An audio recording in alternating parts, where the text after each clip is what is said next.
তো বন্ধুরা, আজকে আমি শাড়ি পরেছি অনেক দিন পরে। তা তোমরা দেখো কেমন লাগছে আমাকে শাড়ি পরে। সবাই বলবে।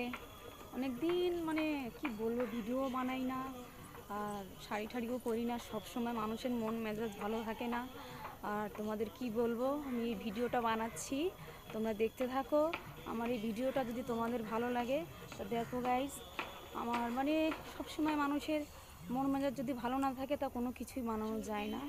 মন মেজাজ সবসময় যদি ভালো থাকে তাহলে সব কিছু মুডের উপর ডিপেন্ডস করে। সব কিছু যদি আমরা ভালোভাবে করতে চাই, সব কিছু একটা ভালো মনের ভালো মানসিকতার হাসি খুশি নিয়েই সব কিছু করতে হয়। তা তোমাদের কি বলবো, তো আমাকে আজকে কেমন লাগছে সবাই দেখো শাড়ি পরে। যদি আমাকে ভালো লেগে থাকে তোমরা সকলে আমার ভিডিওটা দেখো, আর বেশি বেশি করে লাইক কমেন্ট আর শেয়ার করে দিও।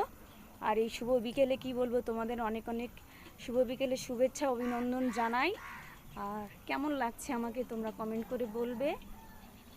কি বলবো, তোমরা সকলেই আমার বন্ধু, আমি অনেক বন্ধু পেয়েছি। খুবই ভালো লাগে তোমাদের সঙ্গে সব কিছু শেয়ার করে, সব কিছু বলে ভালোই লাগে। তা তোমরা দেখো, যদি আমার ভিডিওটা ভালো লাগে সবাই লাইক কমেন্ট আর শেয়ার করবে। সকলকে অনেক অনেক ধন্যবাদ জানাই। টাটা।